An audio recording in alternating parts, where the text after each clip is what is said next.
Hello and welcome back to the Coffin Lounge podcast. I'm your host, Vampire Kitten. Today, my guest is Christo. Hi, Christo. Hey, what's up, Hey, baby? Christo is currently at a beach resort in Tulum.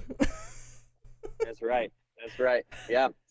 I mean, this is where the Wi-Fi is, baby, and Right? the waves and the breeze. So I'm sorry about the background music. You probably get some of that. They just turned it on, but luckily it's a little quiet right now. If they raise the volume, we'll go hide in the bathroom or something. That's that's fine. Thank you so much for being here. I know you're kind of in like a crazy location. What? So I guess let's talk about how what you do and how we met and what the whole situation there is. So what is it that you do? Currently, I am doing the YouTube content creation type thing. That all started in COVID, so we can get back to that story a little bit later. But yeah, we're content creators traveling the world full time, and right now we happen to be in Mexico, and So we happens to be my partner Crystal and I together. Crystal and Christo make Crystal. So we have a YouTube channel called The Crystal Show. I love it. Um, Yeah, you two are. I crave your videos. There is just something about the two of you being together just causes just the joy in your videos and the fun, and it just feels like you guys are just exploring the world for the first time together, and I love that. I love it's that. amazing. There's even places like this. Crystal's been to Tulum twice, and although I've been to other places throughout Mexico, I've never been to Tulum or Cancun, any of this area. Right. And it's almost like she's seeing it for the first time because the way we travel together is so much different than the way we travel individually. We've gone back. I used to live in Ibiza, Spain, and traveling there with her for the first time last summer was like the first time I traveled to Ibiza. It's so nice because even if we've been to one of these places that we independently travel to, it's like experiencing it through new eyes, like children. It's so much fun.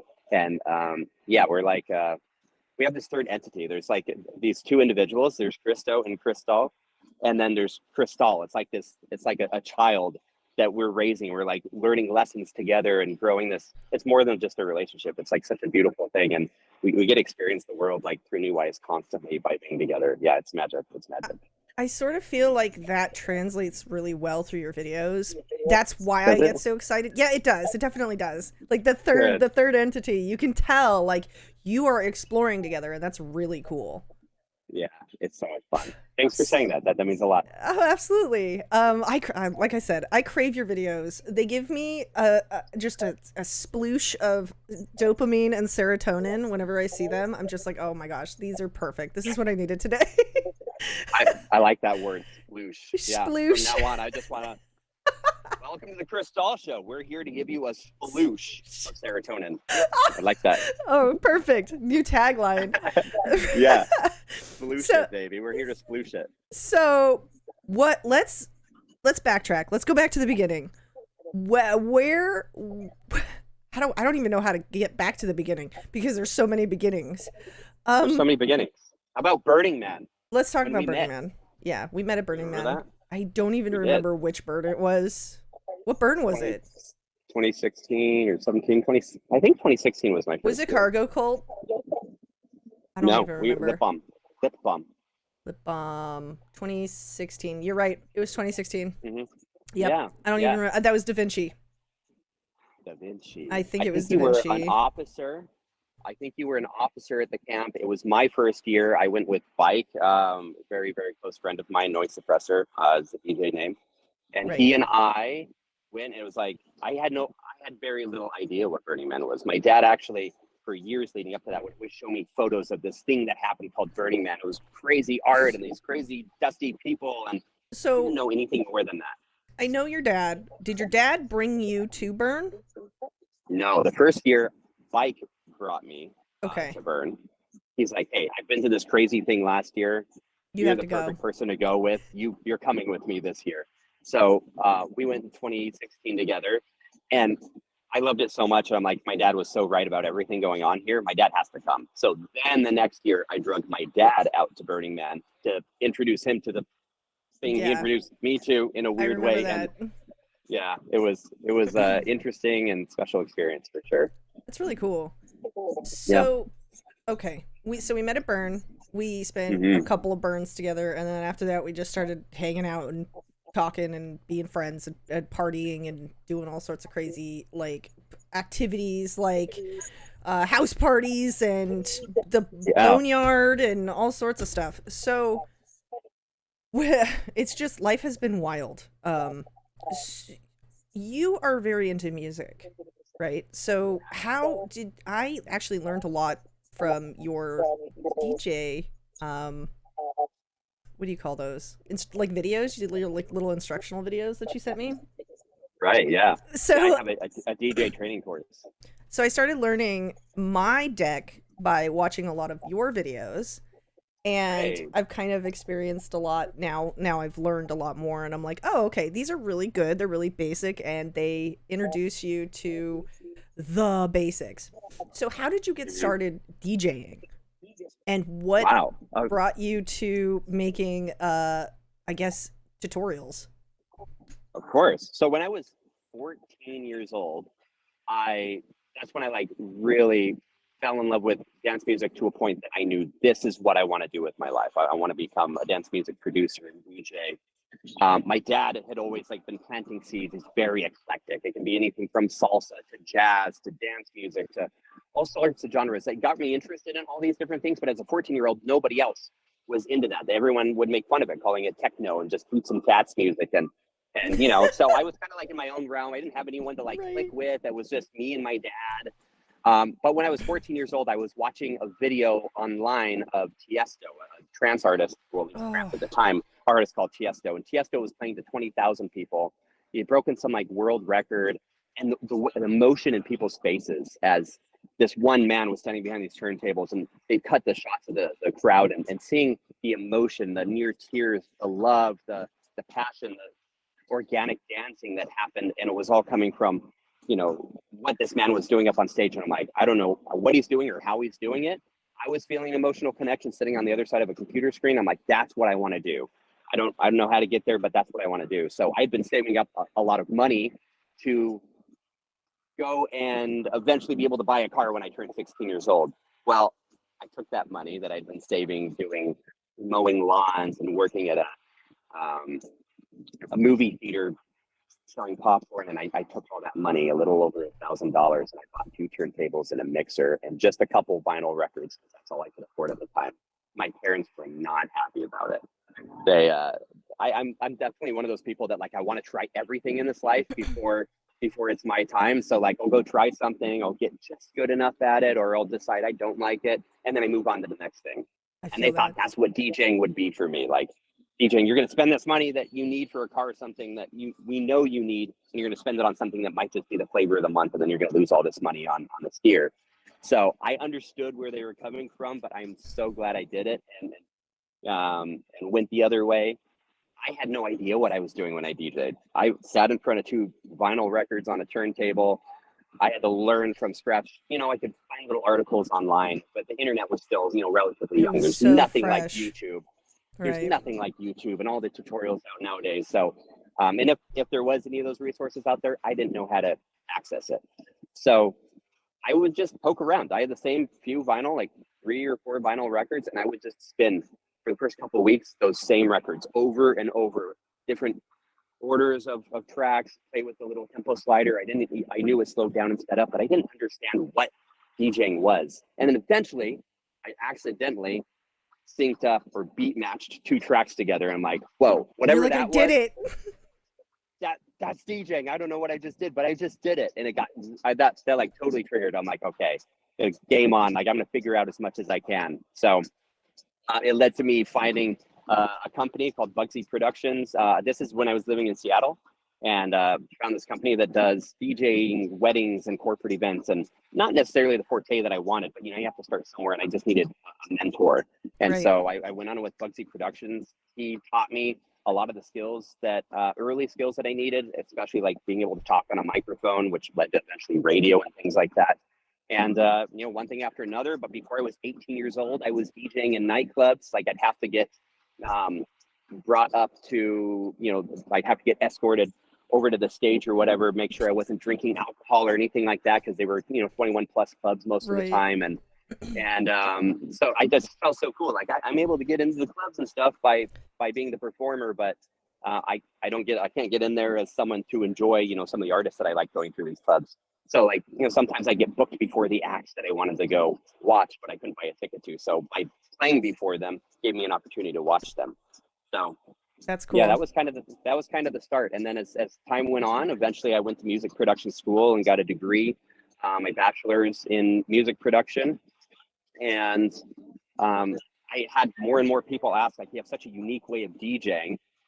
How do we, can I pay you to do lessons? And a lot of my uniqueness, the way I DJ, just comes from experimenting. Like if I get a knob, I'm not going to watch a tutorial on how to twist a knob or what a specific type of echo might do. I just play every combination I can possibly think with that one effect. And then I find new ways to use a knob or a new way to use a filter or a combination. And by doing that, meant that I had this unique way of playing and twisting knobs a little bit differently than how a lot of other DJs use those knobs in the more traditional sense. And it made for kind of a unique DJing style. And so after being asked X amount of times from people like, hey, can you give me private lessons? I'm like, maybe I should streamline this and I should make a training series of videos. It's about like 7.5 hours long worth of videos that I can put out on the web. How long ago did you make those? Because you look so different in those. I know. I think that was 2016 is when I filmed those. And occasionally I film a new one and I'll release a new one on the YouTube channel. It's called Middle 8 DJ Training. Middle 8's like the unique phrase or the bridge in a song, the thing that makes a song more unique and gives you some like breath and change up from the rest of the song. So that's what I named the course, Middle 8 DJ Training. It's a little different than the way a lot of other teachers teach in the realm of DJing. Well, I will say it has helped me a lot. It helped me understand the basics because I took music. I was in percussion for about 6 years. So I have some music background, but I didn't understand the deck. What you enabled me to do was understand what things did. So that was really cool. And now I'm like on my own kind of doing little bits here and there. Like I'm experimenting and exploring. And it's a really basic deck, but I really, really am enjoying it. And I have a lot of fun with it. So I appreciate that. Of course. You know what? I think a misdemeanor is you have to have like the studio or the club-centric CDJ 3000s or something to be able to do the most crazy stuff. My favorite deck in the whole world that's the most like complex as far as what I can create with it is the Denon Prime 4. It's like a single deck. It's only $2,000. It's still expensive, but for DJ decks, it's not very expensive. Like you can do a crazy amount on it. And even more than that, I have this, it's a Pioneer EDJ 400. Everyone calls it basic. It's like the beginner deck. I have that deck, I think. You can custom map that deck. And so I have a custom map, so I can play 4 decks at a time. I have all these extra samplers. There's so many things that you can do beyond just the basics on that thing. So that's what I DJ on when I go and I do something. And it's little, it's the light one, right? Yeah, it's light, super lightweight, and it gets powered from the iPad. So I've DJ'd off of hot air balloons and then rally cars and all sorts of stuff from this little deck because it's portable, it's lightweight, and I can strap it to my chest and go off. That is literally, I'm pretty sure that's the same deck that I have, and I would love to pick your brain sometime about how to mess with that a little bit more. So, no doubt. How did we get here? We went from DJing to doing all sorts of stuff back at home to now we're in Tulum. How did you decide you wanted to go from an actual like housing situation to just being basically a digital nomad is what we're calling it now? I think it's so easy. We meet a lot of people on the road now that that they get inspired by a friend or watching a YouTube video and then they just give it all up and it's like a night and day, like a really quick transition. Mine was a little bit more of a gradual transition in the sense that back in 2015, I was working at Studio DMI, the same place I met my best friend Pike. He's one of the co-owners of that business, and that's in Las Vegas. And while I lived in Las Vegas, I had this big 3,000 square foot home, and I had all the toys that you would want and multiple vehicles and this house. The bigger the house you have, the more stuff you fill in the house. And then I was just feeling overwhelmed. I'm like, I have just too much stuff. I was feeling overwhelmed. Like, why do I had a wife at the time, and it's just like two of us. Why do two people need so much stuff? Right. And so just because I felt overwhelmed, I started looking into minimalism. And heard, it wasn't, I didn't even hear the term minimalism. It's just like simplifying your life. Minimalism, that the term kind of caught on a little bit later, 2017, 18, I think is when that really caught on. But so I'm like, okay, I want to find ways to be able to minimize my life, simplify it. And so I got rid of like half of the stuff I owned. And then we moved into a smaller house. And then about a year later, I got rid of half of that stuff. And my life started getting more and more simple. Like there's so much clutter that comes in your brain by owning stuff. Right. Like simply by having a big house and by having a nice lawn. You have to have a lawnmower. I use this analogy. Well, the lawnmower, you pull into the driveway and your brain is immediately filled with clutter. Just around, let's say, the lawnmower, for instance. I see the lawnmower and I'm like, shoot, when was the last time I cut the grass? I need to cut the grass this weekend. I can't go out and play with my friends right away like I want to. Or maybe I haven't done an oil change on the lawnmower in a little bit. When was the last time I sharpened the blades on the lawnmower? Oh, I left a trail of grass into the garage with my lawnmower. All of that mental clutter is associated with one piece, one tool that I need to keep up this big house that's sitting in my garage. And you multiply this by the many, many things you own. And so I started getting like addicted to this idea of owning less. And so eventually, unfortunately, I ended up getting a divorce. And this was right near the start of COVID. And during this process, I had owned a motorhome at this point, purchased a motorhome at a 28-foot. And I'm like, well, this is great. It's going to like limit how many things I own. I'm just going to put what I need into this motorhome and get rid of everything else, sell it, give it away, give it to my ex. And it really simplified things. And not long after that, I met this amazing human being called Christo, and my life changed for the better. Something I always wanted to do was travel the world as much as possible. And although I used to be in the Air Force, in the military, and I would get to travel through that, it wasn't like tourist travel. You go to a new destination and be able to get off base a little bit. Right. But it definitely gave me the bug. Like I want to travel the world and really see what it has to offer on my own terms. And so I met Crystal, but I told her, hey, I got a divorce. I want to give myself a couple-year break. I'm not looking for a relationship at all. I want to give myself a couple-year break, and I just want to go see the world. And the first stop for me is Costa Rica. I love the jungle. I love the animals. I like the Pura Vida, like easy lifestyle there. And that's going to be my first stop. And she says, well, I kind of want to go with you.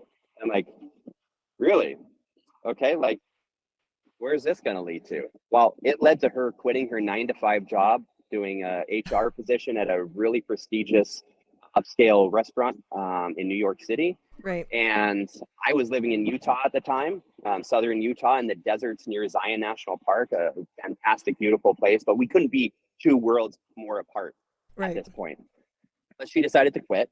And on literally a whim of me traveling and visiting in New York City, we leave this event that we were at after sunrise. We partied all night. We leave at sunrise and we do this surprise date. I said, you know what? I'm going to take you on a date. I'm going to show you around New York City. I didn't know anything about New York City. I'm not going to lie. I've been there once before, but I didn't know anything. I said, so you were winging it the whole time. Yeah. Give me the keys to your car. I'm going to take you on a date, baby. So she gave me the keys. I told her not to say anything. I said, just let me make wrong turns. So as we're driving, I was like, oh, make up history of a building or tell her about a certain person walking down the street. We walked through a beautiful cemetery. We talked about the afterlife. Like we had deep conversations in between all the goofy stuff. And at one point we're walking near Dumbo right at the Brooklyn Bridge. And it's later in the day. And I said, you know what? I just had like this overwhelming feeling hit me. And within a few seconds of having this overwhelming feeling without processing it, I said, you know what? I'm moving to New York City. Right. I'm gonna help you do this transition. We're gonna do this together. Getting rid of some of your stuff. We're traveling the world together. And it was like really, it hit me like a wrecking ball. Like I haven't had a more instantaneous, like it brought me to tears. Literally, I started crying when I said it. I'm someone that hadn't cried as an adult man. I don't know. It's just I grew up. You're supposed to be a macho man, and I definitely was not in contact with this feminine side of myself ever. And it hit. And then all of a sudden I like started being myself more. After I started being with her, I'm like, I can really be myself. And so I'm still a heterosexual man and I have my masculine moments, but I'm also like in touch with the feminine now. And like occasionally I cry just because life is so beautiful. And she's shown me like such an amazing thing. So at this point when I'm like, well, we should document this, even if it's just for us and it's like a personal diary, let's start like documenting this. We'll put it on YouTube. Our family and friends can follow, and then they'll be like, where were you this week? Or what have you been up to? It's like, oh, just go watch our video. You can like learn about what we were just doing rather than us tell you, like be there with us. And so that was like the initial concept. I like the idea of like getting a following and all that, but we didn't want too much stress at the beginning. And as time's gone on, I'm like, this could be like, I think we have a magical thing together. If I can just find out how to tell better stories, because we have amazing stories constantly happening to us. Well, I think, and if I could just learn to tell those stories better, and put them in a format that's like palatable for everybody, I think this is something that everyone would love. So that's what we're focused on now. The Crystal Show is like something that, you know, we can share with the world, and how teach love and education is the main thing. We're constantly focused on love and educating ourselves, and we want to like pass that on and let the viewer come along with us and learn about the world and these cultures and the many things that there's to be learned in the self-development, but also, you know, do it in a loving way and learn to love nature and people. And yeah, it's a beautiful thing. And it's been an amazing transition. COVID was really the catalyst for that. COVID really upended a lot of people, because I was kind of going through a very similar journey as you were at the same time. And I also felt the same way about my current partner, where I'm like, I don't want to get into a relationship. I just want to explore for a while and find myself again. And that turned out to be a complete mess, because I just couldn't not be around my current partner. Like, I was like, you know, so I feel that. But at some point you have to go and embrace the change that is happening in your life. And you've definitely done that. Absolutely. And you have too. I mean, you said you feel better than you've felt in your whole life. You have purpose right now. How amazing am unapologetically myself now. And it is awesome. That's so beautiful. And to find somebody that unlocks that for you. Like, I don't know if you and I could have done it on our own. I think we needed that significant other to do it. And the fact that we're not looking for it means that I think when you're not looking for love, when you're not looking for a partner or a best friend, and in fact, you're looking the opposite way, that means when you do find that right person, like we found, that comes into your life, then you're not hungering, you're not striving for their attention, you're not making excuses why they're not right in a certain way. You're actually looking for excuses to push them away. And you're like, you know what? You're like passing all the tests plus some. I'm not even, you know, it's a testament to a great partner. And I think we both found some, and we're so lucky. If a relationship is effortless and you don't have to work towards it, and you're already there, and you always feel like you've known each other forever, and it just is comfortable and you can be yourself, that is the healthiest situation you can definitely be in. I agree. I totally agree. I'm so happy and envious of you and for you. So yeah, what? Yeah, Thank you. I appreciate that. Amazing. Good for you. I am, so now that we're both discovering the world with our partners, what have you learned on your travels? So much. I think there's a couple different ways to travel. There's a lot of different ways to travel, but there's a way that I would travel with my parents when I was younger, which is like, you know, you go to resorts, you go do touristy stuff. And then there's the way we're traveling now, which is a way I've always wanted to travel, but you need the right person to do it with. If you don't have the right person, you can't unlock your brain to really be open. You're always concerned about making them happy, or you don't want them to get uncomfortable going to this area, or having this experience might not be the commercial fun experience. It's rather uncomfortable sometimes, but that's where the real growth happens. And so I feel like this is my theory on traveling with a partner. I feel like if it's somebody that you can camp with, be in a hostel with, be uncomfortable at airports with, and still support each other and not like end up fighting with each other, that's your travel partner. Definitely. Like, if you can backpack across Europe with just a backpack and nothing else, that is your travel buddy. Amen. Yeah. So I found the perfect travel buddy. Yeah. We just got done. Okay. Here's good examples. We just got done spending 3 months in South Africa, and we went through Lesotho in South Africa. And the reason we chose that place in particular was we put up a little poll online and we said, should we go to Vietnam or South Africa? And almost everybody said, let's go to Vietnam. And so we're like, okay, South Africa it is. Like we want the challenge. Right. And then once we said South Africa, everyone's like, just stay away from Johannesburg. Okay, let's start the trip in Johannesburg. Let's do a few weeks in Johannesburg.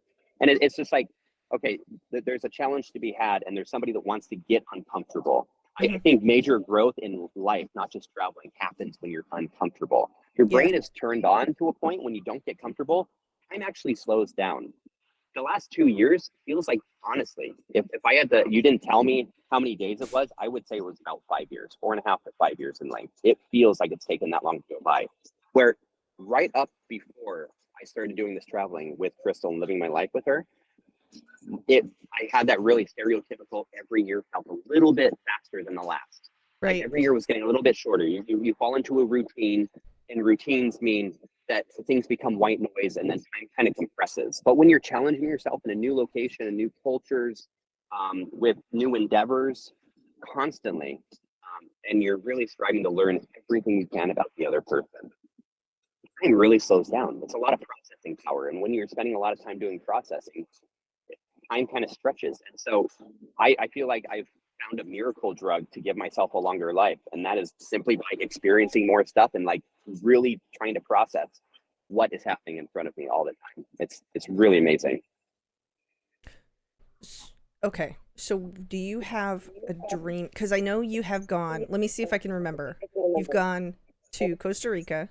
You were in Italy. You've gone back to New York a few times. You were in Vegas a couple of times. South Africa. Did I miss any? I said Italy, right? Oh yeah. Italy, Switzerland, Austria, Switzerland, Austria. Belgium. What, babe? Actually, Crystal's right over here. Sweetheart, what was the name of the Princeton? Liechtenstein. Okay. It's the smallest Princeton in the world. I had most of them though. Yeah, I had a lot of them. We did South Africa. We did Lesotho. Obviously Mexico now. We had countries that we passed through, but we didn't count them. Unless we can stop and really explore them, they don't count for us. I think we're on our 14th country in the last year and a half or 2 years. That's incredible. So now, for those who don't know, for I guess podcast sake, what do you do now as your living to help supplement your travel? That's a great question. I eat out of my savings, and I have a very, very supportive girlfriend that has a business. I'm not gonna lie. To be honest, the studio, when COVID happened, my studio that I ran, which is Middle Age Studios, actually went almost dormant, like a couple clients a month kind of thing. March, April, May. And then I'm like, you know what, this is like a real opportunity for me. At first it was a little stressful, but along with Mike, we're like, you know, he's a full-time touring DJ and internationally, and he's like, you know, I'm not doing anything, you're not doing anything. We both love film and movies. That's what we initially clicked over. And we're like, you know what, let's start our own thing. So we started what we call Bum Films, Big Ups Media, but we both felt like bums. So we started Bum Films, and it gave us an opportunity to start like practicing and trying something else that we were interested in. That was only a hobby up to that point. And that's where the camera and all of this, well, now vlog, it all came from. For a short while, we were running as directors of photography and doing production for Las Vegas Rap Rods, which was a big show on TLC, and became the film guys for Steve Darnell, which was like a dream job for bike especially. And but now that we're doing a YouTube channel, I'm not gonna lie, if you want to like really go all in and do something like this, you're not gonna make money right away. You can't. I mean, there is really no money being had yet. The podcast is right in the same situation, so I feel that.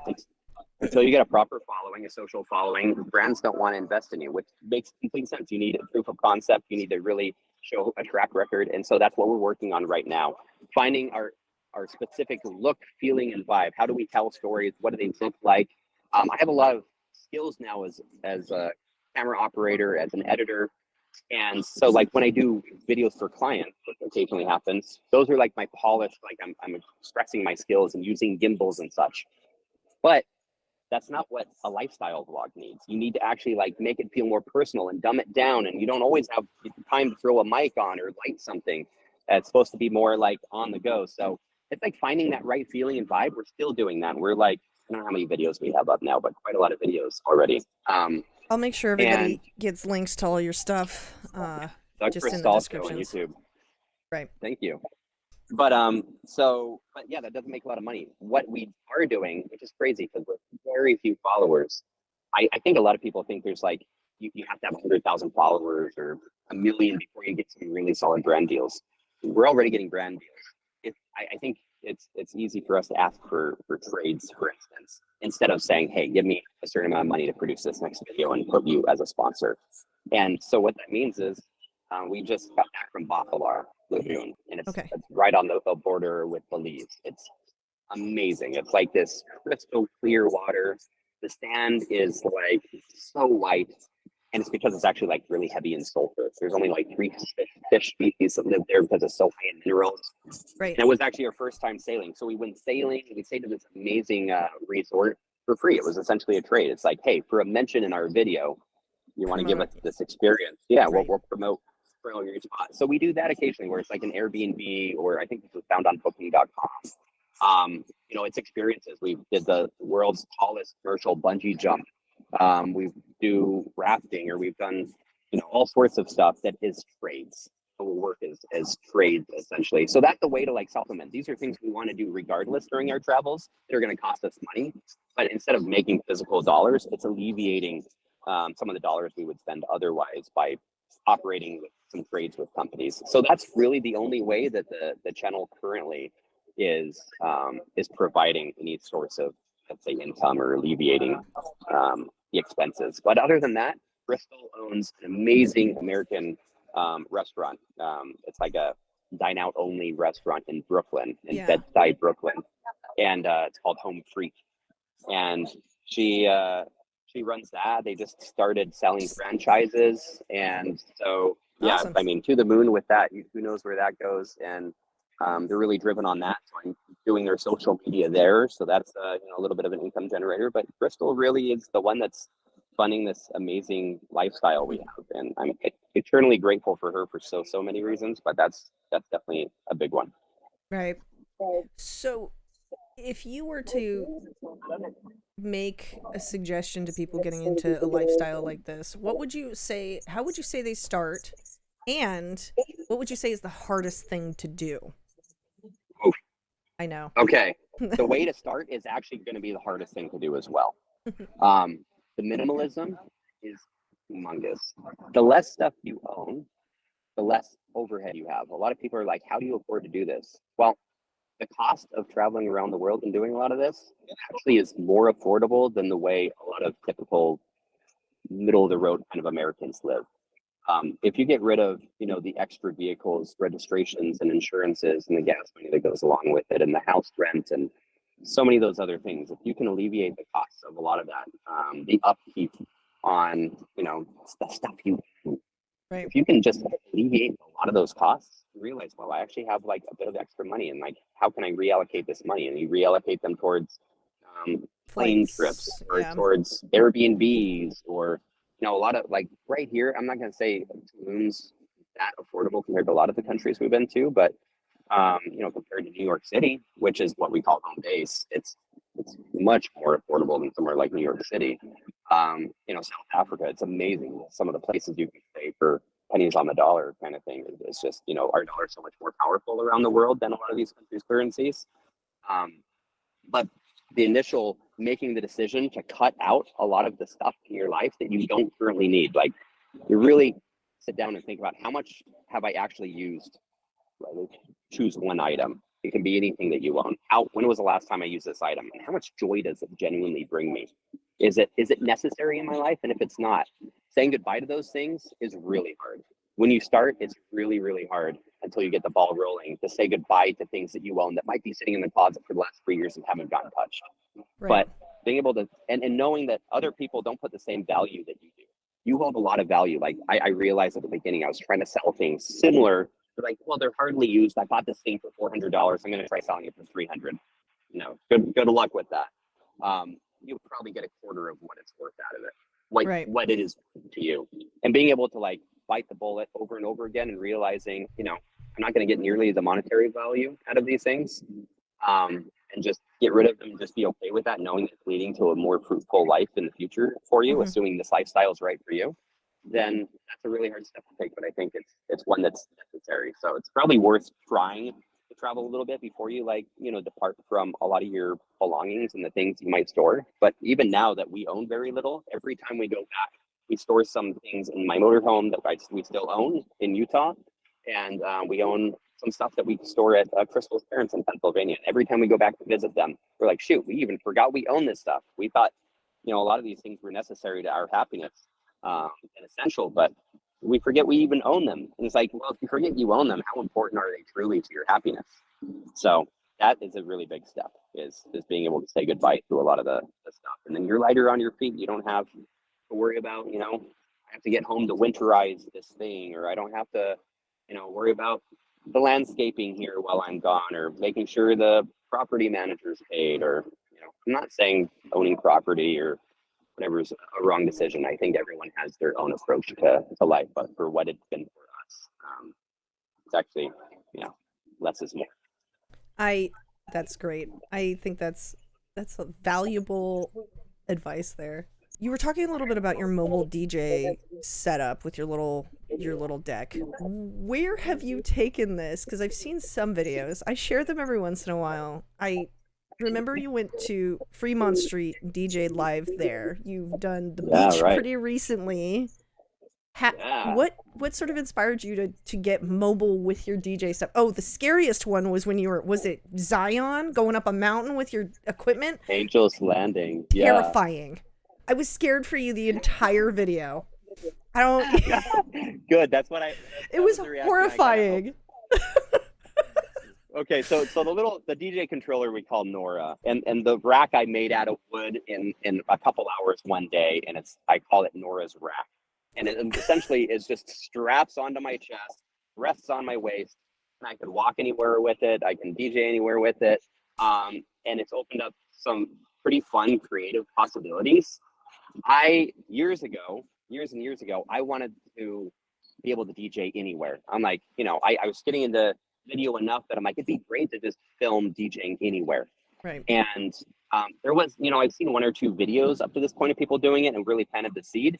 But there's a group that does it around some of the most beautiful places in the world called Circle.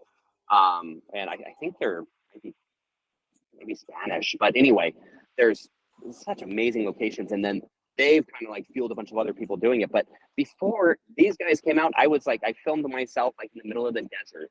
I was up on a mountain. I did it in the middle of a meadow. Apparently, like there's nothing around me.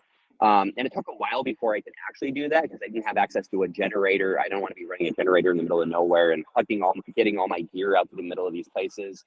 And there's a lot of logistics involved in like bringing real gear and all that. So I did it out in the middle of a ski slope one time, but it was very taxing. And so once I came up with this idea, I found out about that controller we talked about, the Pioneer DDJ 400, and I found out I could power it off of an iPad. I didn't need a generator or anything. I was already so proficient at DJing solely in my headphones without needing any monitors. And I'm like, this opens the door to anywhere. If I can just make a platform to put this on. So I ended up building a platform. And literally about the exact same time, there's this guy named Suat, S-U-A-T, that's from the UK. I think he's from London. And he did something similar, but with a much bigger, more unwieldy rig. But he was still like walking the streets of London doing this. And I'm like, wow, I like that concept, but I don't want to just be in a city. I want to be like, I'm an adventure guy. I like, rappelling and snowboarding. And what about if I can take the DJ setup to all these places? So it's led me to some great places. We did a set where I was in essentially an off-road buggy, and we went doing donuts and jumping things, and I DJ'd from the passenger seat of one of these. I've done the New York City Pride Ride, the gay Pride Ride with hundreds or thousands of people a couple times now. That goes down through Central Park and Manhattan, and we lead the bike ride. I'm literally sitting on a bike DJing and leading this bike ride, and I played for like 4 or 5 hours straight of the high energy, fun music, keep everyone dancing. We stop at intermittent spots throughout New York City, and we party all night and get huge crowds of people cheering. It's just so much fun. I've done it from a hot air balloon. One of my favorites, honestly, is the one you're talking about, which was Zion, Angel's Landing. It's terrifying.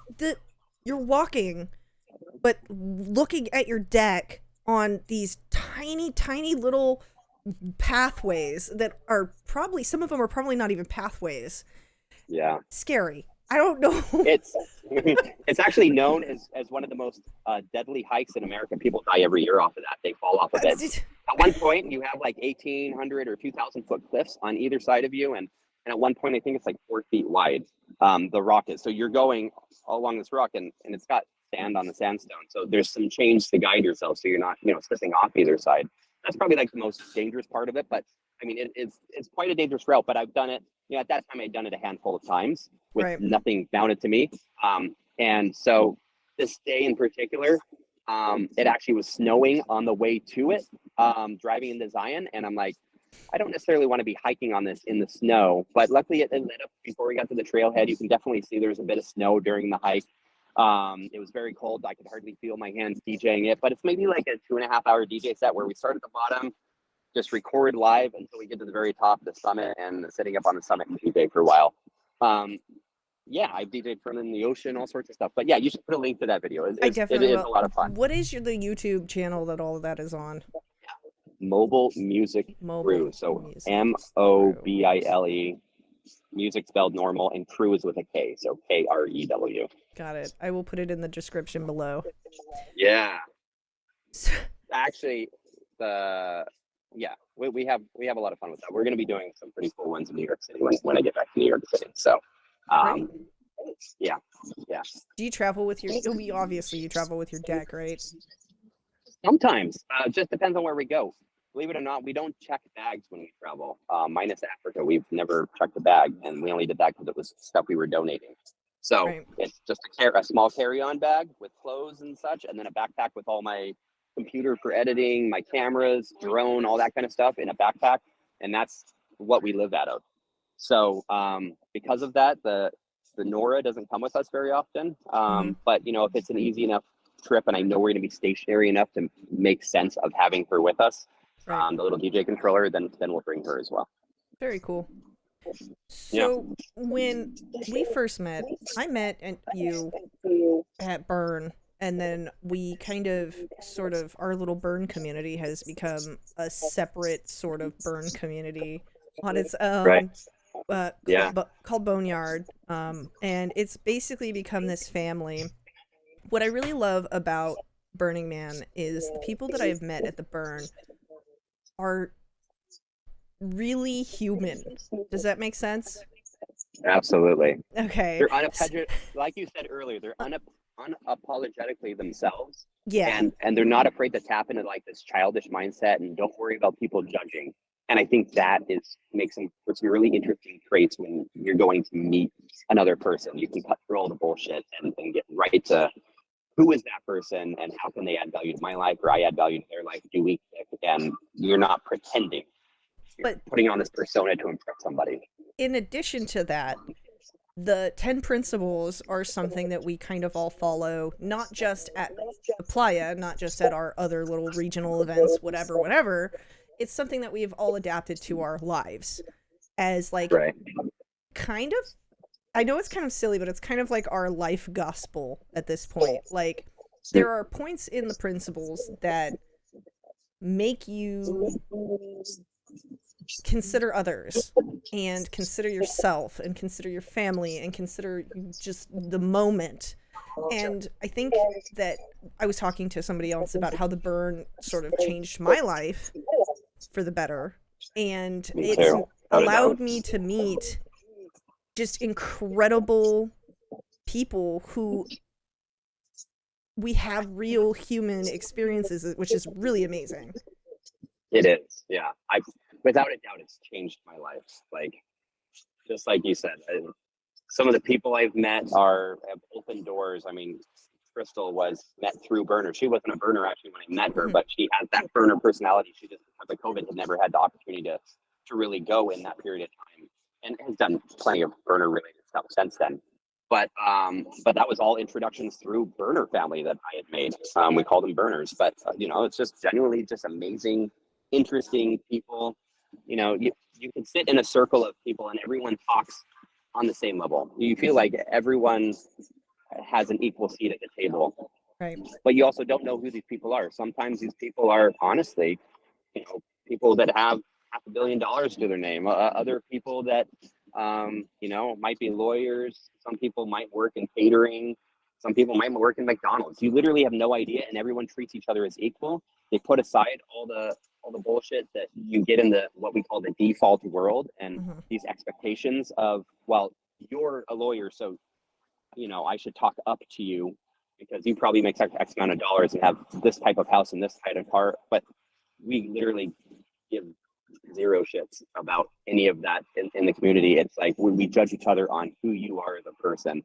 Right. Cut away all the bullshit. And I think being able to cut away labels and everything else that's involved in the default world really lets you expedite a friendship and get to the point of, are you somebody that I want in my life on a daily basis or not? And because of that, I've met some amazing people that have changed my life and opened my eyes. A lot of personal self-growth since the burn, without a doubt.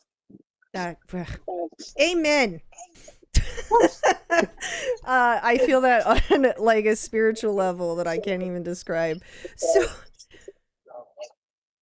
when you're traveling, what are some of the cultural differences and experiences that you have kind of adopted, since we're talking about adopting burner principles? What have you adopted from other cultures?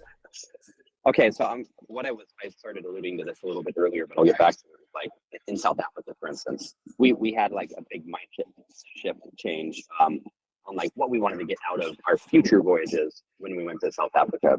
I think we wanted to go and help and make a difference, for instance, but we didn't want to do the white saviorism thing and go and like, we don't have any carpentry skills, but we're going to pretend to like help build a school that a real carpenter might have to come fix later. We want to do away with that, but make an impact. And so part of that led to, well, let's just go find out what people actually need, which means we have to learn who these people are. Let's get to really, doesn't matter if, it's somebody that's from a prestigious position, might be a Caucasian in South Africa. There's still a lot of cultural diversity and racial issues there. So it didn't matter if we were dealing with somebody that was white that might have it really well off, or it was a black person from a township or a ghetto. Like let's treat everyone like equals. Let's find out like how this culture really works and how we can make the biggest impact. And by doing that, it led to meeting some amazing people that we're going to keep in contact with. Some friends, like one that's already like we convinced to come to New York and like to help launch his business internationally. Like, you know what? Like, come to New York. This black man we met in Johannesburg. You remember we weren't supposed to go to Johannesburg, right? And by getting to know people and just really ask questions, like, believe it or not. So there's a giant township called Soweto. Soweto is quite famous. It was birth of a huge cultural movement, and it was where Nelson Mandela is from. And we were there, and a lot of these people have no education. They have no school, and they can't even leave the township. It's only blacks. It's really different for them to see white people there. So we actually went on a tour. There's a point where we want to make sure we're safe where we're going.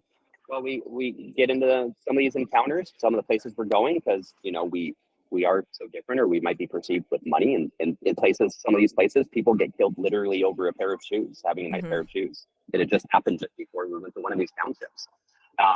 In the same place that I ended up doing a concert for kids. And so we go in, and a couple of these two men that we spoke to that had no education and hadn't left Soweto were the two most intellectual men we met in the 3 months that we had spent in South Africa. Wow.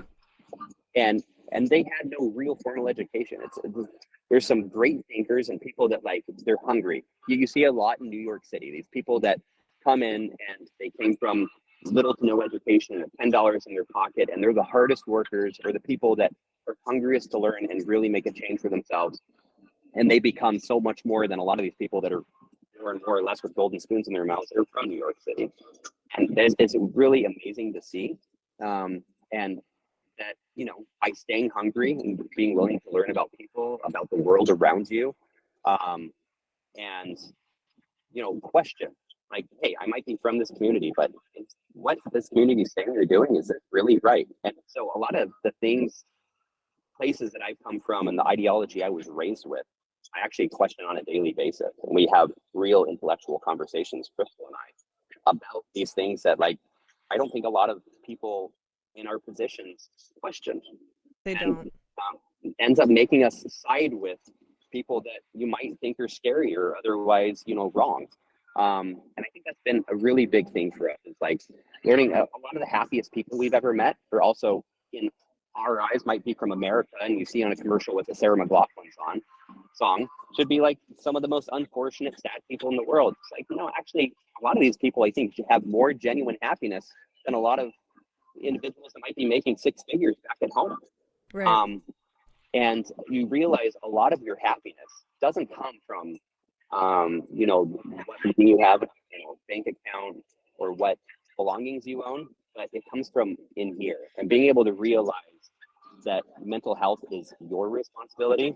It's not, you can't just blame other people or your government or, you know, a specific group that's holding down your people. Like, some of the happiest people we met are also some of the ones that are most, you know, have the most prejudice applied onto them, you know, and it's Africa was a huge learning opportunity for us. And so there's so many places in the world that are so different than our own. Like Japan, Crystal's been to Japan and said it's like culturally the most different place she's ever been. It's just so different than the way we were raised in our style of life. Like a lot of Asia, for instance, go to Russia, these places, like, you know, maybe North Korea. Like, I'd love to go to these countries that we think are so different and scary.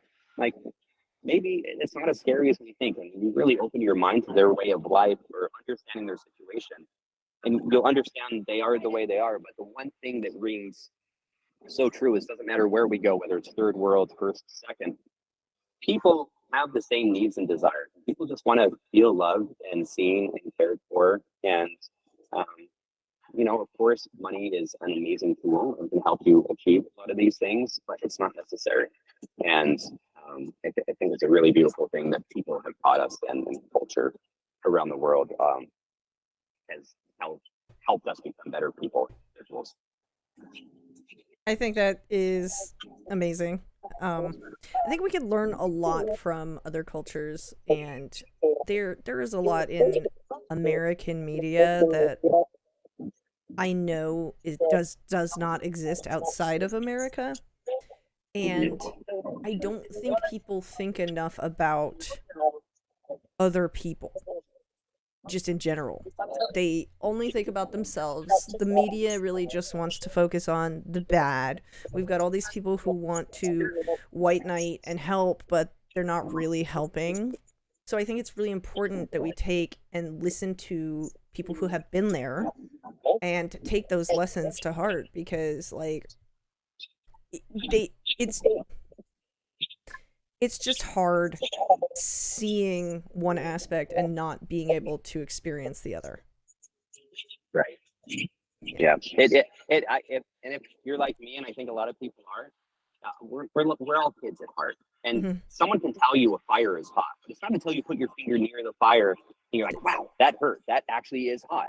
Sometimes you have to experience things yourself to really understand it. You can have someone preach. Like, there's all these sayings that we hear on a daily basis, and have since kids, and we never thought there was much to it until you start experiencing it. You're like, wow, that there's actually something to this, but you have to experience it to realize that yourself, to realize that there's something to it. It's hard to take other people's word for a lot of things. And so we're attempting, like with the Crystal Show, to do our part and learn how to do it effectively, to show people as we learn these lessons. You know, not everyone's going to have the ability. Some people might have kids at home, or they might have, you know, some kind of responsibility that keeps them from living a life like us. And I realize how absolutely fortunate we are. I live a life beyond my wildest dreams. If you were to ask me when I was in high school, what did I want to do when I grew up?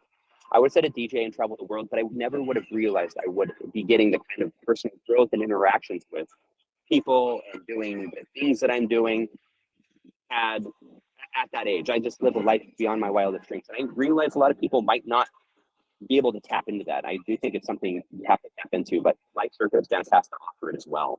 And so I'm hoping that like through our vlog, we'll be able to tell these stories and show it from a unique perspective, but also an authentic one that people hopefully can start learning through our eyes or through the camera lens that follows us, some of these lessons that we're learning in person.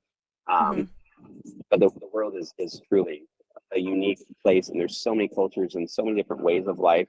You might be a culture is driven because you're from the forest, the jungle right next to the ocean, or maybe you live in the middle of the desert. Like someone's ideology on something as simple as how they treat shelter is going to be so different from these two different places, and that leads so many other life decisions in their life. So being able to travel to such a diverse amount of places around the world is really opening a lot of doors for us in personal growth. And it's so nice it's like feeling like you're at a smorgasbord board where you have like, you can pick and choose your favorite things from each culture.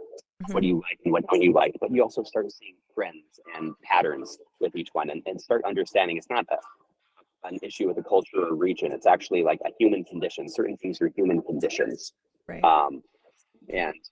And a lot of things are just baked into us. I mean, we're just monkeys. I feel like we're monkeys that are too smart for our own good. Wait, I'm sorry, you cut out. We're what? We are just really smart monkeys. Oh. We're like monkeys that are too smart for their own good, and I truly believe that. And so I've seen people that have everything on paper that you would imagine should be happy. They have really nice cars, beautiful house, great wife, nice job, but they're depressed. And I found people that have zero and they're so happy. And I think we like making stress for ourselves, and everyone's depressed to a point, but I think we're supposed to be. It's part of the human condition. Imagine us 30,000 years ago, you and I. You don't have all the things we have now. We don't have iPhones in front of us. We don't have electricity. We don't have shelter like you do right now. Right. You have to fend for yourself. There's a certain amount of, you have to worry about a lion eating your ass or looking around the corner. There's a certain amount of natural stress that got dosed on you every day. But now that we don't have any of those natural stresses, we're finding ways to replace them. And finding a healthy relationship with how you add stress into your life. Don't think that I don't have stress in my life. I have a ton of stress that is added intermittently. But being able to choose and decide, like, is this a stress that I'm going to let into my life because I need to let something into my life? Okay, yes, I'm going to let this into my life, and I know I can navigate it. Versus, a lot of people get over inundated and kind of debilitated with some stresses or depressions, and it's hard to speak for everyone because I'm not everyone. I'm only me. But I'm learning a lot about being able to navigate that world within my head by traveling. It's beautiful.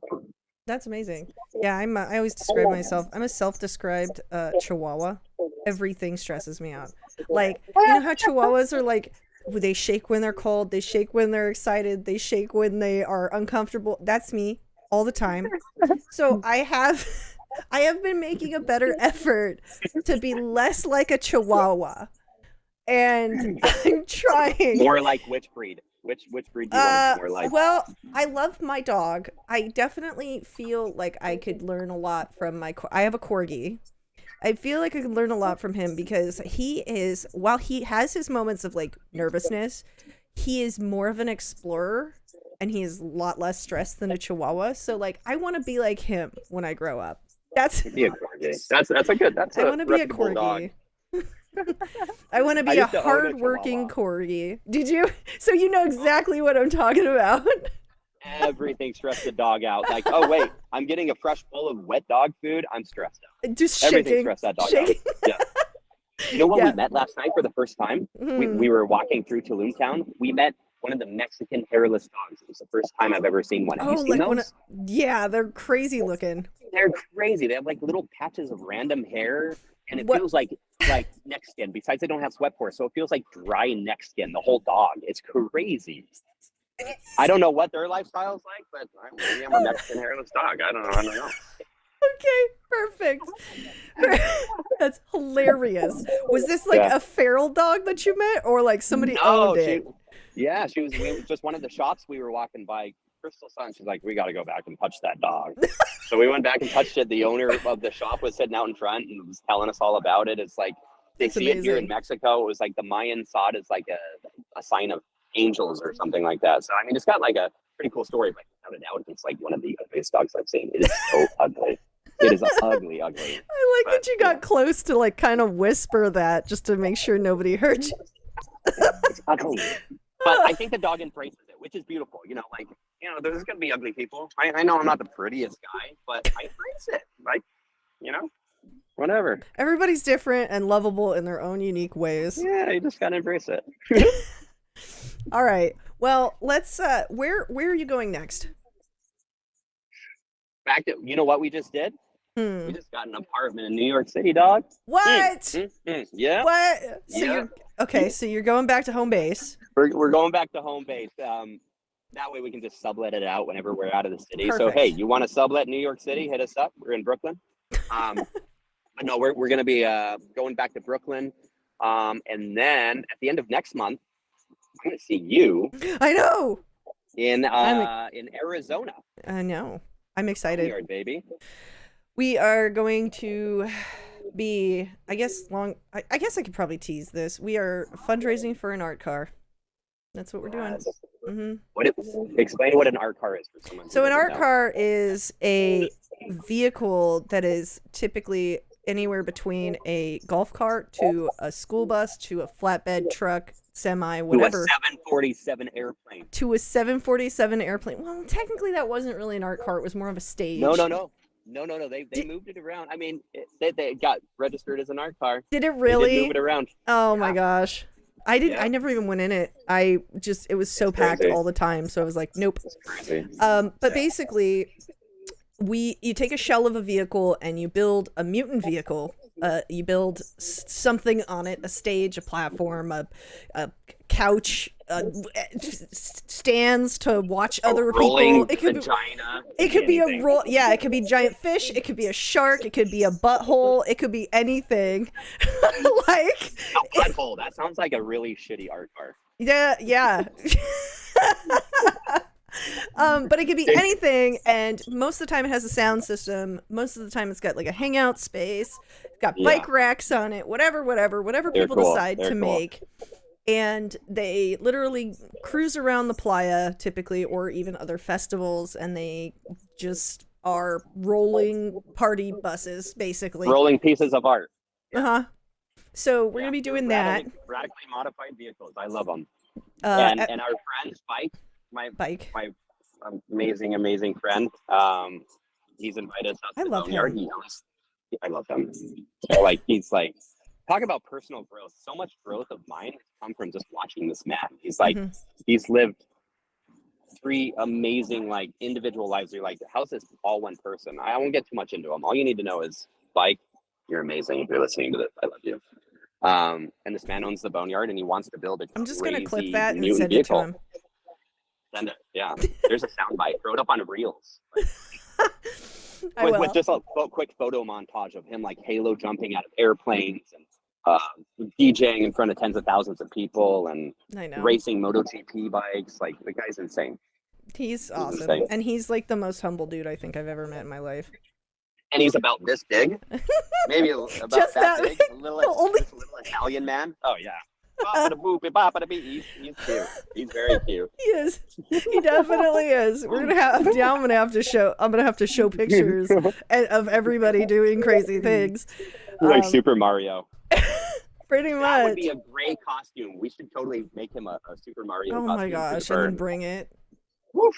Gosh, that's he'd love it. We'll have like maybe our car will just be a series of tubes and pipes that he can pop that he can come in and out of, DJ in and out of. Yeah, baby. But yeah, so I'll see you at the end of the October. I'm excited. Perfect. Halloween, baby. That's my favorite holiday. But it's cool that you're coming home. It's cool that we're going back to the desert.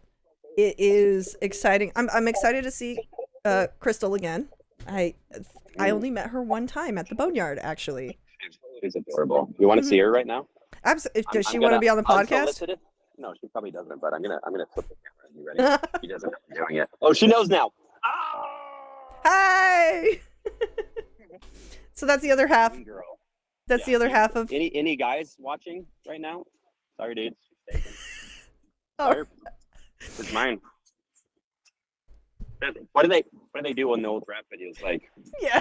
check it out. They gotta dust it off. All right. Well, what do you? So, where can everybody find you? What is the next project? And let's wrap it up.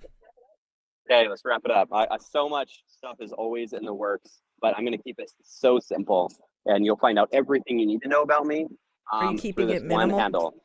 I'm going to keep it minimal. Go to YouTube and type in the little @ symbol, because now YouTube does handles. I don't know That's if you know that. It amazing. makes life easy. It's so At good. The Crystal Show. That's THE and Crystal. It's right by your finger, actually. It's STOL. Here, tell me when I'm touching. perfect. Right there. Wait. Yeah. It's perfect. Right there. Right here. Check us out, guys. Honestly, the Crystal Show. And be like, I feel like we're so young still. I mean, the channel, and I've been told I look young, but so check us out for real, and join the journey with us. Like, it's so much fun when people make suggestions and help like shape our trips as well. Like, go check this out. And it's like, hey, what is this? So yeah, it's a lot of fun, and we're going some pretty unique, special places, and have lots of. We're about to go scuba diving through underwater caves this weekend through cenotes. Oh, heck yeah. In Mayan ruins.